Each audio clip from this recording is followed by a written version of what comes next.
miramos quizás al lado y decimos, mira, está fulanito, qué bueno que está fulanito, porque a él le va a servir. Porque el Evangelio tenemos pensado que es como el ABC, el inicio, y que ya luego que conocemos el Evangelio, entonces tenemos que pasar a cosas más profundas, cosas más interesantes. Sin embargo, mi hermano, mi amigo, nada más lejos de la verdad. El Evangelio es el centro de la vida cristiana, al inicio, en el medio y al final. ¿Cuántos pueden decir yo lo creo? Yo lo creo. El Evangelio es el centro de la vida cristiana. No es algo que necesitamos solamente para convertir a alguien que no es cristiano en cristiano. No. En esta charla yo quiero hablarles acerca de la necesidad que tenemos del Evangelio para santificar nuestras vidas, para crecer en el conocimiento de Dios y para vivir la vida cristiana. Necesitamos el Evangelio, no solamente al inicio. Y yo quiero empezar hablándoles de dos doctrinas fundamentales que hasta este momento hemos tocado una de ellas, no estoy seguro si con su nombre, y de la otra que es la cual es el centro de esta charla. Estamos hablando acerca de la justificación por la fe y la santificación. El Evangelio está ligado a la justificación por la fe. Los concursantes y los que no son concursantes. Romanos 5:1, vamos a decirlo todos juntos. Justificados pues por la fe, tenemos paz para con Dios por medio de nuestro Señor Jesucristo. Justificados por la fe. ¿Y qué significa justificación? ¿Qué significa ser justificado?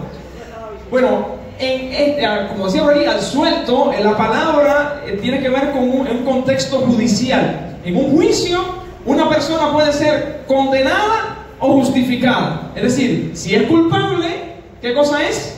Condenada. Y si es inocente, ¿qué cosa es? Justificada. Es decir, que cuando hablamos de la justificación por la fe, estamos hablando de recibir una declaración de inocencia en un tribunal. Bueno, la justificación por la fe podemos definirla como un acto de Dios por medio del cual somos perdonados y aceptados como justos en su presencia. ¿Cuántos dicen amén a eso? Amén. Cuando Dios nos justifica, Él nos acepta, Él nos perdona y Él nos ve como justos. Dios te ve como una persona que nunca, escuche esto, que nunca ha violado la ley. Por medio de la justificación, la condición legal del pecador delante de Dios cambia radicalmente. Usted pasa de ser un criminal, un enemigo de Dios, a ser un hijo de Dios. ¿Cuánto le glorifican? La justificación hace eso. Cuando por medio de la fe nosotros creemos en Cristo, nuestra condición cambia. Dice Romanos 4:3.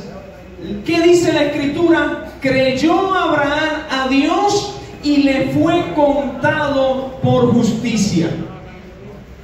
Le fue contado por justicia a Abraham el creer.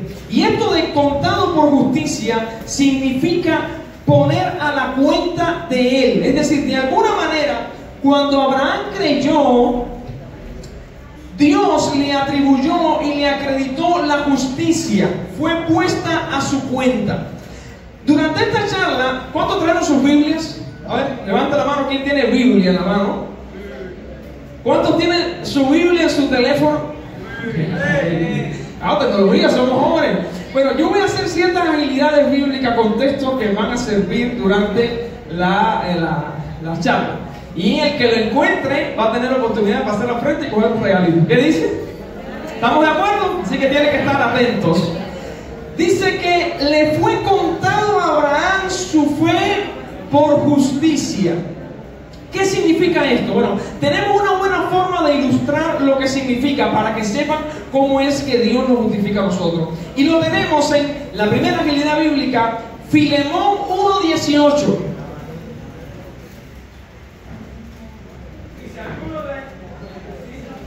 Muy bien. Amén. El teléfono vale, el teléfono vale, el teléfono vale. Angelito, adelante, pasa.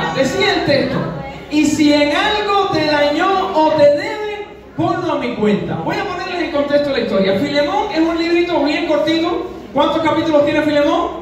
Uno solo. Pero es un libro muy importante. ¿Saben por qué? Porque narra la historia, es una carta que Pablo le hace a Filemón. Filemón era un hombre que tenía siervos, esclavos, y entre esos esclavos que él tenía había uno que se llamaba Onésimo. Onésimo, al parecer, le robó a Filemón algo de su casa, le robó pertenencia y se fue, huyó de casa de Filemón. Por alguna razón, Onésimo se encontró con Pablo en algún momento. Pablo le predica el evangelio y Onésimo se convierte en cristiano.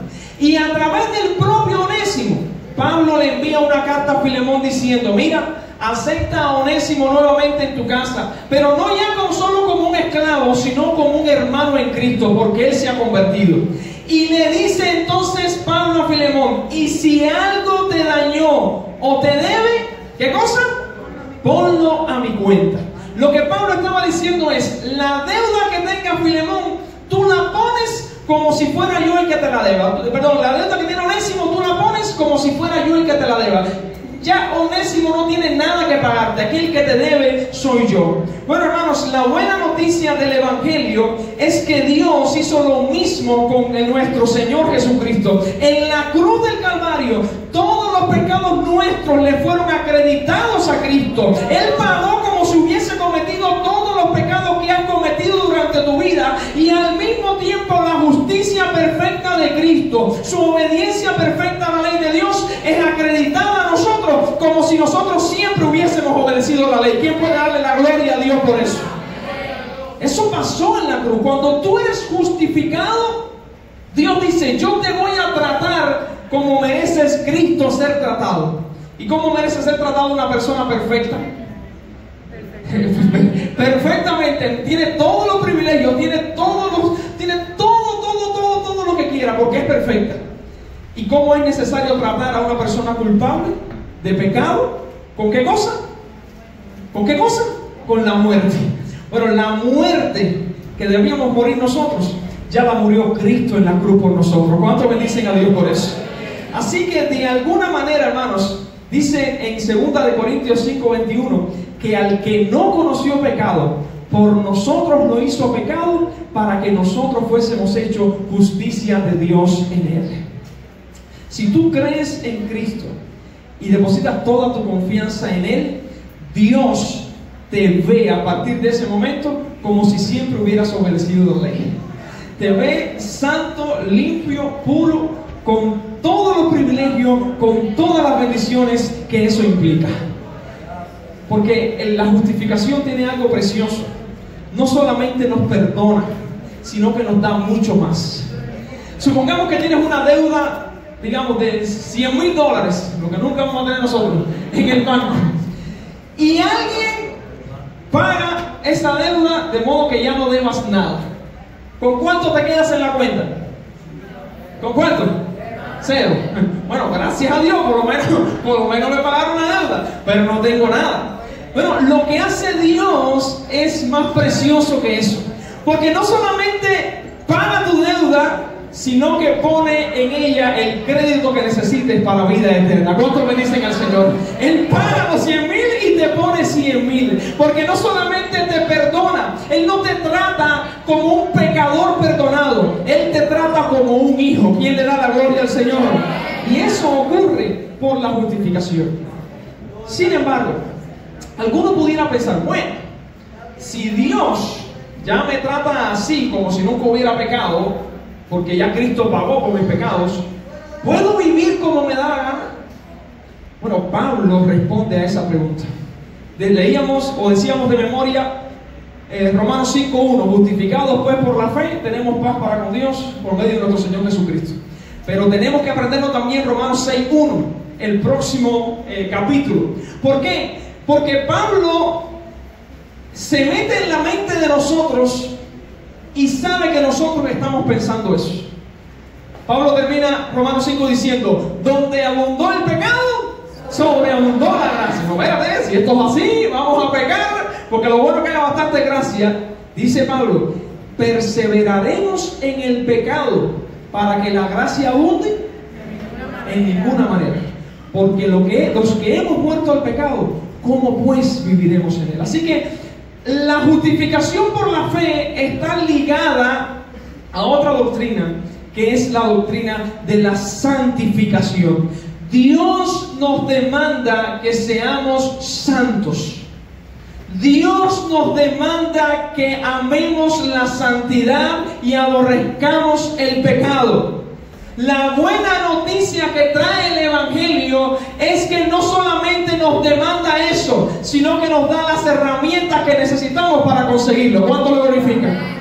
Si yo te diera, digamos, un ventilador y te digo, oye, desármalo, y no te doy un destornillador, una llave, algo para utilizarlo, te vas a demorar mucho. Quizás lo vayas a tener que romper a golpes y lo vas a destruir. Bueno, el Señor nos demanda que seamos santos, pero a la vez nos da las herramientas que necesitamos para alcanzar esa santidad.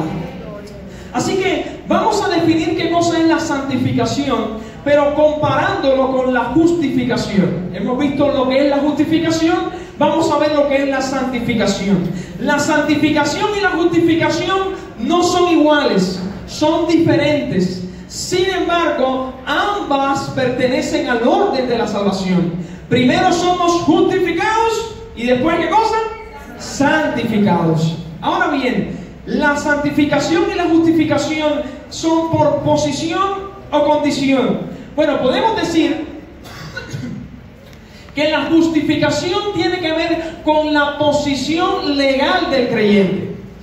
Es algo que Dios hace a través de su Hijo Jesucristo, de tal manera que nosotros somos declarados justos, declarados santos, sin mancha delante de Él. Es una declaración de Dios.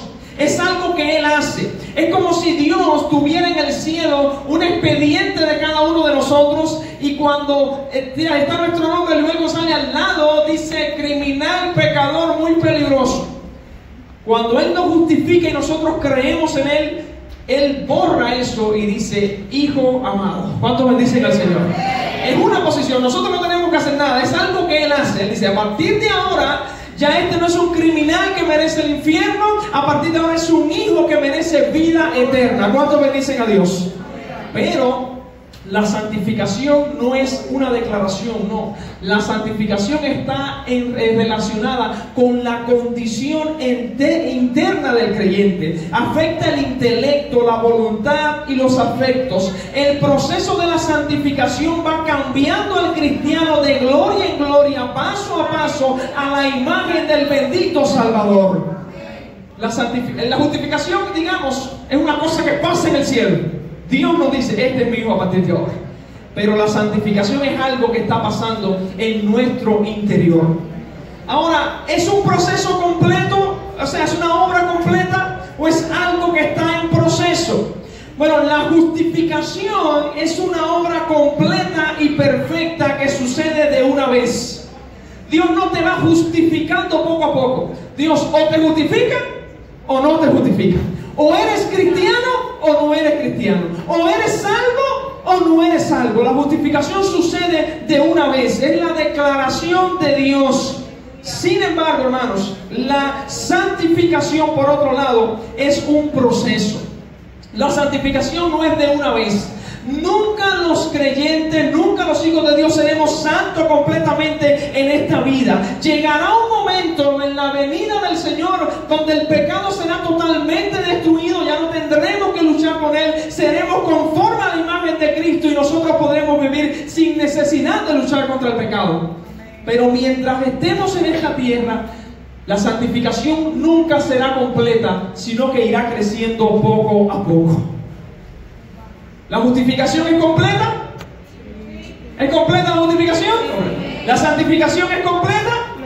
No. Va creciendo poco a poco. Fíjense, no es completa, pero no es estática.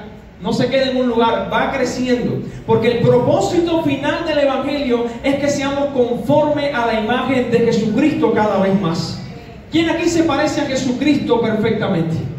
Ninguno. Así que todos estamos obligados a transitar por este camino de la santificación. Ahora otra pregunta. ¿Esas son obras de Dios, la santificación y la justificación, o de nosotros? ¿O de ambos? Bueno, la justificación es 100% obra ¿de quién? De Dios. Aquí nadie tiene acceso al expediente del cielo para decir tú eres salvo, tú no, tú eres justo, tú no. El que hace eso, ¿quién es? Dios. Dios es el que justifica, es Dios el único que puede salvarnos, es Dios el único que puede declarar justo a una persona. Sin embargo, la santificación es tanto obra de Dios como del creyente. Dios nos santifica. ¿Cuántos dicen amén? El Hijo nos santifica, el Espíritu Santo nos santifica, pero el ser humano, el creyente, tiene su responsabilidad dentro de la santificación. El Salmo 127, versículo 1, lo dice, vamos a decirlo todos juntos, porque también creo que no lo sabemos la mayoría. Si Jehová no edificare la casa, en vano trabajan los que la edifican. Si Jehová no vela la ciudad, en vano vela la guardia. Es decir, nosotros somos responsables de edificar la casa, porque la Biblia no dice, no, si la gente no edifica la casa, Jehová la edifica. No, los que la edifican son los trabajadores, pero en dependencia de la obra de Dios. Así que la santificación es algo parecido. Somos responsables de nuestra santificación. Somos responsables, son cosas que tenemos que hacer nosotros. No hay que darnos de brazos cruzados de no, espera que el Señor me santifique. No, son cosas que tenemos que hacer nosotros, pero no depende solo de nosotros, depende de nuestra habilidad para esperar en la voluntad de Dios y depender en que Dios nos santifique. Así que en la justificación actuamos Dios y nosotros. No, en la justificación es obra de ¿quién? De Dios. La santificación es obra de Dios y obra de nosotros. Ahora bien, ¿tienen la misma medida todos los creyentes de justificación y de santificación? ¿Todos los mismos creyentes tienen la misma medida de justificación? Sí. Respuesta sí.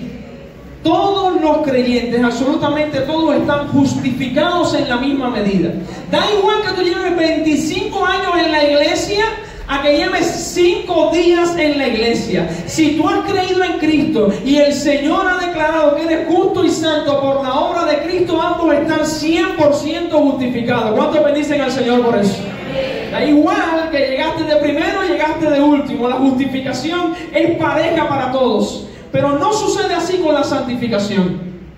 Decíamos que la santificación es algo en lo cual nosotros debemos crecer. Y se espera, se supone, no siempre pasa así, pero que un miembro, alguien que ha sido justificado, lleva 25 años justificado, su manera de ser, su conducta, su forma de vivir, se parezca más a Cristo que la persona que lleva solamente 5 años. Si yo les mostrara 2 guayabas, una madura y una verde, y le preguntara ¿cuál es la guayaba verdadera?, ¿qué ustedes me dirían? Las 2 son verdaderas. Ahora, una tiene un proceso de madurez más adelantado que otra, pero porque una esté más madura que otra no deja de ser guayaba. Bueno, porque un creyente lleve más tiempo o menos tiempo en el Evangelio no deja de ser más cristiano o tiene menos privilegios que aquel que llegó hace mucho tiempo. Dice la palabra del Señor, ¿recuerdan la parábola de los trabajadores? Unos trabajadores llegaron a las 10 de la mañana, a las 8 de la mañana, y el dueño del negocio dijo, oye, le voy a pagar $10 cuando termine el trabajo. Luego se dio cuenta que faltaban, llegaron unos al mediodía, llegaron otros a las 4 de la tarde, y 5 minutos antes de cerrar llegaron algunos y limpiaron un poquito ahí, barrieron el piso. Cuando llegó el momento de pagar, a esos que llegaron 5 minutos, el dueño le dio los $10. Y cuando empezaron a llegar los demás, los últimos dijeron, bueno, si al que llegó primero le dio $10, a mí también me debe dar más porque yo trabajé desde por la mañana. Pero cuando le llegó el turno, ¿cuánto le dio? $10. Porque la salvación es de Dios y Él la ha dado a todos aquellos que creen en Cristo. ¿Cuántos me dicen al Señor por eso? Da igual que sea el primero o el último. Lo que Dios te ha prometido es perdón de pecado y vida eterna. Y si tú en este encuentro juvenil has creído en Cristo para tu salvación, déjame decirte, estás tan justificado como el pastor más anciano aquí. Tienes los mismos privilegios, los mismos derechos, las mismas bendiciones, porque Dios lo ha prometido a través de la obra de su Hijo. Pero la santificación sí es un proceso. No todos estamos en el mismo nivel, pero sí todos seguimos avanzando. Y ahora yo les preguntaría, ¿cómo podemos contribuir con la parte que nos corresponde en ese proceso de la santificación? Porque dijimos que la santificación es obra ¿de quién? De Dios y de nosotros. Es decir, Dios nos santifica, pero nosotros tenemos una responsabilidad. ¿Cómo podemos nosotros cumplir con esa responsabilidad? Segunda habilidad bíblica, Colosenses 3:5. Haced morir pues lo general en vosotros. Amén. Impureza, pasiones desordenadas, malos deseos, avaricia. Amén. Adelante, Alejandro. Pasa. Dice, haced pues morir lo terrenal en vosotros. En otras palabras, maten el pecado que hay en ustedes. Así que la santificación está relacionada con la mortificación del pecado. Debemos hacer morir lo terrenal en nosotros. La buena noticia es que el mismo evangelio que nos justifica, también ¿qué cosa? El mismo evangelio que nos justifica, también ¿qué? Nos santifica. Para vencer el pecado debes poner, joven, toda tu confianza en la sangre de Cristo como la única y suficiente solución para tu pecado. La autodeterminación no es suficiente. La disciplina no es suficiente. El aislamiento y la comunidad no son suficientes. Y fíjense que señalo, no es suficiente. No digo que no es necesario. Hay que tener autodeterminación. ¿Sabes? Debes decidir matar el pecado que hay en ti. Debes decidir no caer en pecado. Pero no es suficiente. Para vencer el pecado requiere entender que tu mayor problema no es un pecado específico. Tu mayor problema no es que ves pornografía. Tu principal problema no tiene que ver con la lujuria, la lascivia, no tiene que ver con la codicia. Tu principal problema es que has descuidado tu comunión con Dios. Y no vas a poder vencer ninguno de esos pecados específicamente si no atiendes en primer lugar el principal problema. La principal preocupación de alguien que tiene un cáncer cerebral no es el dolor de cabeza. El dolor de cabeza es simplemente, ¿qué cosa? Un síntoma de algo que está pasando más profundamente. Bueno, de la misma manera, un pecado en específico no es ni por mucho tu principal preocupación. Tu principal preocupación debe ser tu negligencia en la devoción a Dios, seguir alimentándote de mundanalidad, de vanidad y de los afanes de este mundo.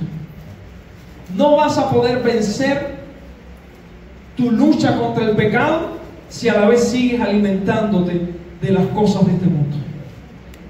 La hidra de Lerna es un monstruo mitológico. ¿Quién sabe cuál es? Un monstruo al cual Hércules se enfrentó. Y que este monstruo tiene una característica muy peculiar. ¿Cuál es? La hidra de Lerna. Yo lo estoy leyendo por la mitología, no por la película de Disney. Es una serpiente, es una serpiente marina que cada vez que le picaba la cabeza, ¿qué pasaba? Le salían dos. Bueno, Hércules, para enfrentarse a esa hidra, según la mitología, no la película de Disney, tuvo que hacerlo con ayuda de su sobrino. Él, cada vez que le picaba la cabeza, el sobrino venía y quemaba el muñón del cuello y cicatrizaba eso de modo que no le saliera otra cabeza. Bueno, hermanos, lo mismo sucede con el cristiano que intenta derrotar un pecado específico. Es como un guerrero que se enfoca en cortarle la cabeza a la hidra. ¿Qué va a pasar? Que cuando intentamos aquí nosotros vencer este pecado, por acá nos va a salir otro. Y por acá nos va a salir otro. Y por acá nos va a salir otro. Y se va multiplicando. La misión de Hércules no era cortarle la cabeza a la hiedra. ¿Qué cosa era? Acabar con la bestia. bestia, matarla por completo. Bueno, la misión nuestra no es aniquilar este u otro pecado, sino acabar con nuestra naturaleza pecaminosa. Esa es nuestra misión. Y la buena noticia es que el evangelio que estamos predicando habla acerca de que Dios envió a su Hijo para salvar a su pueblo de sus pecados. Dios envió a Cristo para que acabáramos con esa bestia. Y solamente a través de Él podremos ser rescatados. Bueno, la clave para vencer el pecado consiste en confiar en la eficacia de la sangre de Cristo. La sangre de Cristo tiene poder para limpiarnos de todo pecado. Y algunos piden pensar, si no me diga, qué solución más linda, eso suena bellísimo, pero ¿qué significa eso? Una solución muy simplista para un problema muy real que tengo. Vamos a ver que Dios ha provisto solamente un lugar en el cual nosotros podemos vencer el pecado. Es a través de su Hijo crucificado en la cruz, muerto por nuestros pecados y resucitado para nuestra salvación. El Señor nos ha unido a Cristo por su Espíritu de tal manera que en Él tenemos toda la ayuda práctica que necesitamos para mortificar cada pecado que nos acecha y nos intenta esclavizar. En Cristo tenemos todo lo que necesitamos. Tercera realidad bíblica, segunda de Pedro 1:3.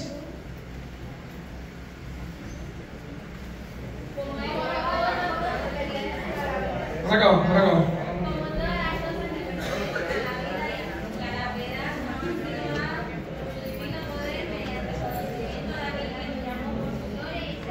Amén. Adelante, pase como regalo de Dios. Todas las cosas que pertenecen a la piedad, ¿qué cosa? ¿Nos han sido qué? Nos han sido dadas. Todas las cosas que pertenecen a la piedad, todas las cosas que pueden ser necesarias para vivir piadosamente, nos han sido dadas por medio del Señor Jesucristo. El mismo evangelio que nos salva también nos santifica. La misma cruz que logró nuestra justificación también lleva a cabo nuestra victoria práctica sobre el pecado.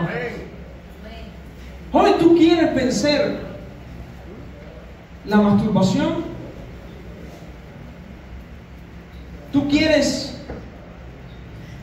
vencer tu vicio al cigarro, tu dependencia de las drogas, tus impulsos a mentir, tus deseos de chismear. Mientras más cerca estemos de Cristo, más lejos estaremos del pecado. No hay otra solución. A mí una vez alguien se me acercó, oye, ¿cómo la masturbación? ¿Qué hago? Porque bueno, yo no tengo una clave o 3 pasos sencillos para seguir. Yo solamente te digo una cosa: aquí está Cristo y aquí está el pecado.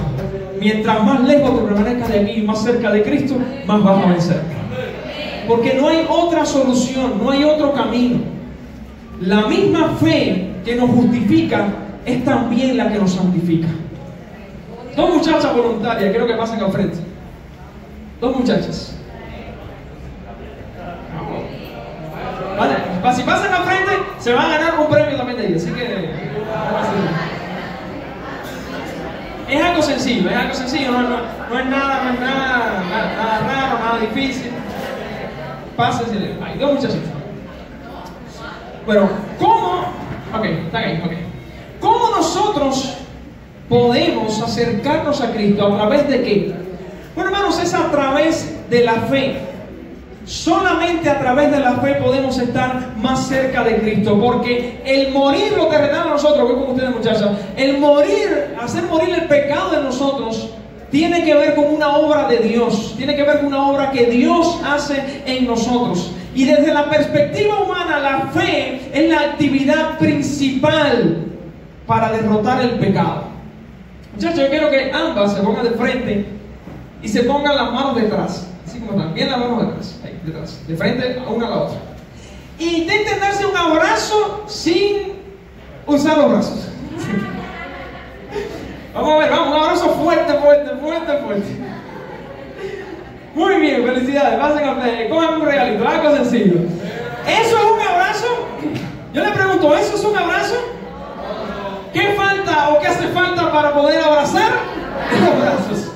Bueno, la fe es tan importante para vencer el pecado, porque la fe son los brazos que pueden agarrar a Cristo. ¿Cuántos dicen amén a eso? Necesitas tener fe, porque en el mundo espiritual la fe es la que te permite agarrar a Cristo. Sin fe es imposible agarrar a Dios, pero con fe puedes hacerte de Cristo de tal manera que el pecado sea vencido y Cristo comience a purificar tu vida. Porque eso es lo que sucede. El pecado se apodera de nosotros cuando nos acercamos a Él y nos alejamos de Cristo. Pero por la fe podemos abrazar a Cristo y vencer el pecado en el nombre del Señor. Bueno, no hay otra solución. Mientras más cerca estemos de Cristo, más nos alejaremos del pecado. En la Segunda Guerra Mundial, un aviador salió de su base a atacar un determinado punto. Y cuando ya se había alejado un poco de tierra, se da cuenta que había una rata mordiendo el paracaídas. Pero en lugar de descender para resolver el problema, el piloto comenzó a subir, porque él sabía que las ratas no soportan mucho la altura, y a cierta altura esa rata iba a morir. Pues efectivamente, la solución que ese hombre encontró fue subir, hasta que la rata murió y pudo salvar su paracaídas. Bueno, hermanos, así sucede con nosotros. Para que las ratas del vicio no se coman el hilo de nuestra comunión con Dios, tenemos que subir. Tenemos que estar cerca de Cristo. Tenemos que acercarnos a Él de tal manera que llegue el momento en el cual ese vicio, ese pecado, esa inclinación quede en segundo plano, muerta y destruida. ¿Por qué la rata vive? ¿Por qué el pecado vive? ¿Por qué estás enredado aún en esa situación pecaminosa? Porque estás volando bajito. Estás volando bajito, estás creando las condiciones necesarias para que las ratas puedan vivir contentas amargándote la vida. Pero cuando empieces a subir y acercarte a Cristo, a creer en Cristo, a pensar en Cristo, el Espíritu Santo del Señor comenzará a acabar con todas esas ratas de vicio y tendrás vida eterna y te parecerás más a Cristo. Para parecerse a alguien hay que conocerlo, y para conocer a alguien hay que estar cerca de Él. Abraza por la fe a Cristo y tendrás tu victoria sobre el pecado. ¿Cómo podemos, hermanos, por último, cómo podemos ser santificados? Joven, lo primero que tienes que hacer es reconocer tu condición de pecador. El fracaso de muchos cristianos, radica en que no fueron humildes para reconocer sus debilidades, nunca confesaron sus pecados y nunca fueron confrontados. Tenemos miedo a confesar nuestros pecados porque no queremos ser confrontados. Pero dice la palabra que ese es el problema de este mundo, que aborrecen la luz y no quieren venir a la luz. ¿Para qué? Para que sus obras no sean descubiertas. Pero el que viene a la luz para que sus obras sean hechas en Dios. Dice Proverbio 28:13 que el que encubre sus pecados no prosperará, mas el que los confronta y se aparta alcanzará misericordia. Si tú no confiesas tus pecados, si tú no reconoces que eres pecador, si tú no reconoces tu condición, no vas a perseverar. Pero si lo confiesas y te entregas y te apartas, alcanzarás misericordia. Joven, esto es tan importante. ¿Sabes por qué? Porque aunque la salvación no depende de nuestras obras dan evidencia de nuestra salvación. Y si reconoces lo vulnerable, si no reconoces lo vulnerable que eres, no reconoces tus pecados y no cambias en tu manera de actuar, probablemente no has sido justificado. Porque la justificación y la santificación son diferentes. ¿Son diferentes? Pero inseparables. Aquel que Dios justifica, Dios también lo santifica. Y si tu vida no está siendo santificada por Dios y no estás combatiendo con el pecado, tienes todo el derecho de poner en duda tu salvación.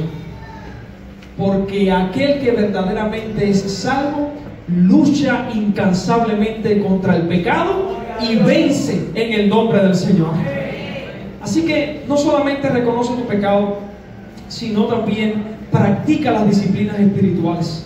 Bueno, ¿cuántos saben que es bueno orar, ayunar, leer la Biblia? Todos sabemos que es bueno.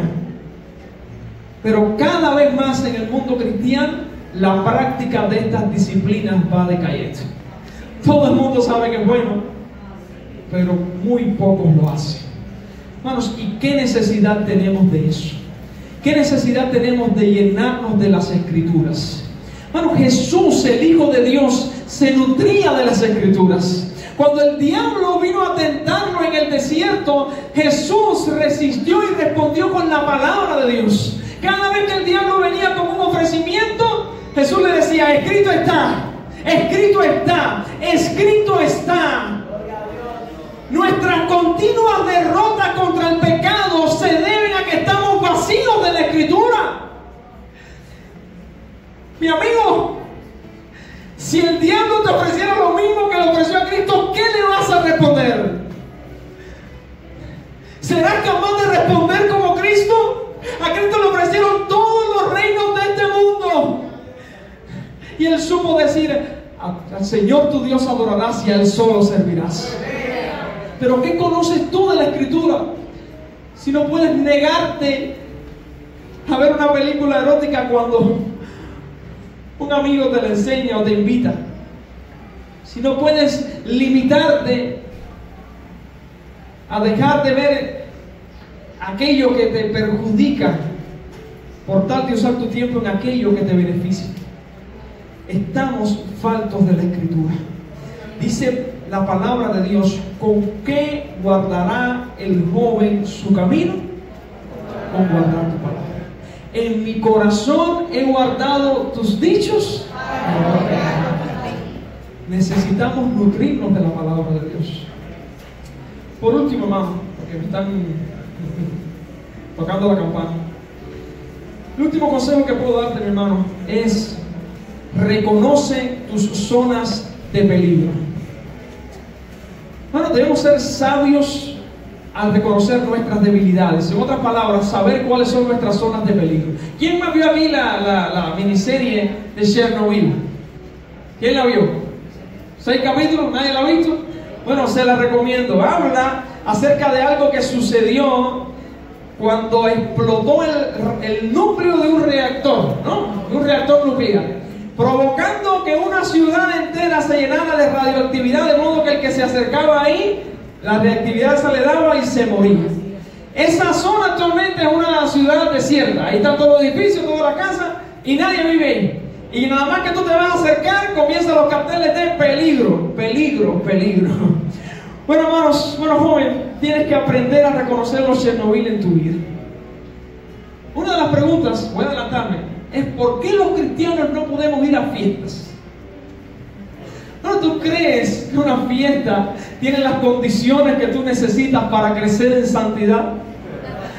¿O tiene todo lo contrario, las condiciones que necesitas para caer y ahondar en el pecado? Son las compañías, son los momentos, los escenarios, lo que se ofrece. Todo invita a alejarte de Dios. Reconoce tus zonas de peligro. Si reconocemos nuestras debilidades y nuestras zonas de peligro, podremos tomar medidas drásticas para evitar caer en los deseos de la carne. Tú sabes con qué gente no te conviene andar. Yo no te lo voy a decir, tú lo sabes. Tú sabes a qué lugares no te conviene ir. Tú sabes en qué debes aprovechar tu tiempo. Tú sabes en qué debes usar tu teléfono. Tú no sabes.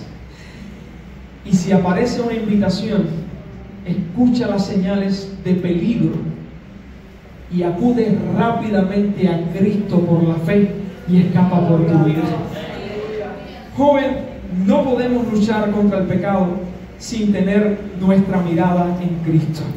Su sangre derramada por nosotros es la mayor motivación para vivir en santidad y el mayor consuelo cuando hemos fallado. ¿Crees? Di, yo lo creo. ¿Tú lo crees? Yo lo creo. ¿Tú lo crees? Yo lo creo. ¿Confías en Él hoy para luchar contra un pecado y vivir amando más a Dios?